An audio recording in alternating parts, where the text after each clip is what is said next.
अस्सलामुअलैकुम। आप सबको जो है चैनल मेरा उसमें खुश आमदीद। आज जो है हम बात कर लेते हैं लैक्टिक एसिड जो सिस्टम होता है एनर्जी का, उसके बारे में।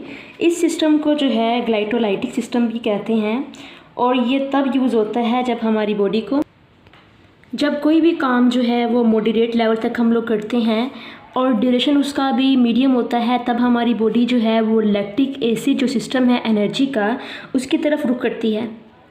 इसको ग्लाइकोलाइटिक भी कहते हैं। आपको जो बातें याद रखनी है उनमें पहली बात यह है कि ये दोनों सिस्टम जो है वो एनाएरोबिक होते हैं, यानी कि दोनों सिस्टम्स में ऑक्सीजन यूज़ नहीं होती। एटीपी सीपी सिस्टम जो है वो हमें सिर्फ 10 या 15 सेकंड तक मैक्सिमम एनर्जी मुहैया कर सकता है। उसके बाद भी अगर एक्टिविटी जो है वो हम करते रहते हैं तो देन फिर हमारी बॉडी एटीपी सीपी सिस्टम से लैक्टिक एसिड सिस्टम की तरफ अपना रुख करती है।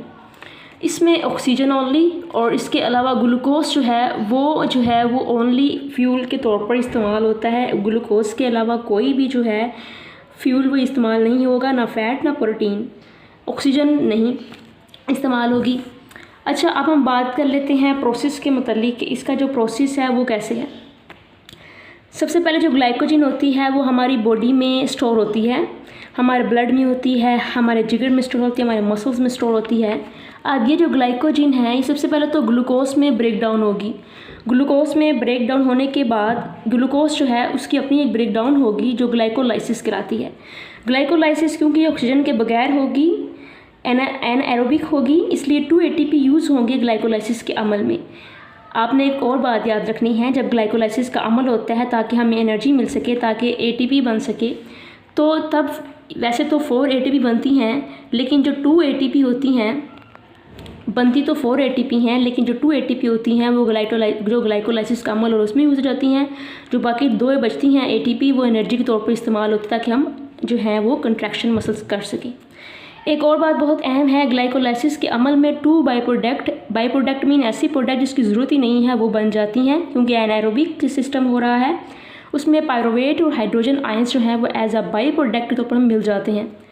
हमारी बॉडी में कुछ ऐसा होता है कि जब हाइड्रोजन आयंस और पायरुवेट दोनों बनते हैं तो ये दोनों एक दूसरे के साथ बॉन्डिंग बनाते हैं और लैक्टेट बना लेते हैं। लैक्टेट तो इतना ज़्यादा नहीं होता एसिडिक जितना भी बाद में बन जाता है। बाद में कुछ ऐसे रिएक्शंस होते हैं लैक्टेट के साथ कि वो लैक्टिक एसिड में कन्वर्ट हो जाता है, क्योंकि ऑक्सीजन नहीं होती।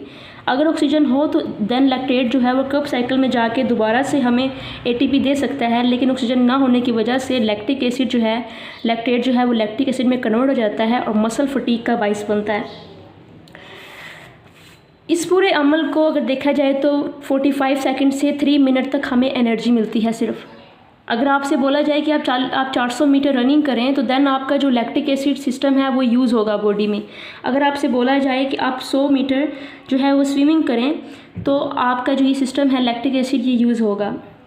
तो ये वो तमाम जो एक्सरसाइज हैं जहाँ पे लैक्टिक एसिड सिस्टम जो होता है वो यूज़ होता है। तो हमने जो बात की है वो बहुत ही आसान लफ्ज़ों में की है कि ग्लूकोज जो है वो ग्लाइकोजन के तौर पर स्टोर होता है, फिर ग्लूकोज ग्लाइकोलाइसिस के अमल गुजरता है, फिर बाई प्रोडक्ट बनती हैं जिसमें पायरुवेट हाइड्रोजन आयंस हैं वो आपस में बॉन्डिंग में आती हैं, लैक्टेट बन जाता है। ग्लाइकोलाइसिस के अमल से 2 ATP जो है यूज़ होती हैं। ग्लाइकोलाइसिस के अमल में बनती 4 ATP हैं ग्लाइकोलाइसिस के अमल, लेकिन 2 इस्तेमाल हो जाती हैं इसकी अपनी ग्लाइकोलाइसिस के अमल में, और 2 सिर्फ मिलती हैं हमें एनर्जी के तौर पर मसल कंट्रैक्शन के लिए। तो बाकी आपको पता चल चुका होगा, तो देन प्लीज़ चैनल को सब्सक्राइब कीजिए बिकॉज मुझे ज़रूरत है आप लोगों की सब्सक्रिप्शन की। Thank you so much.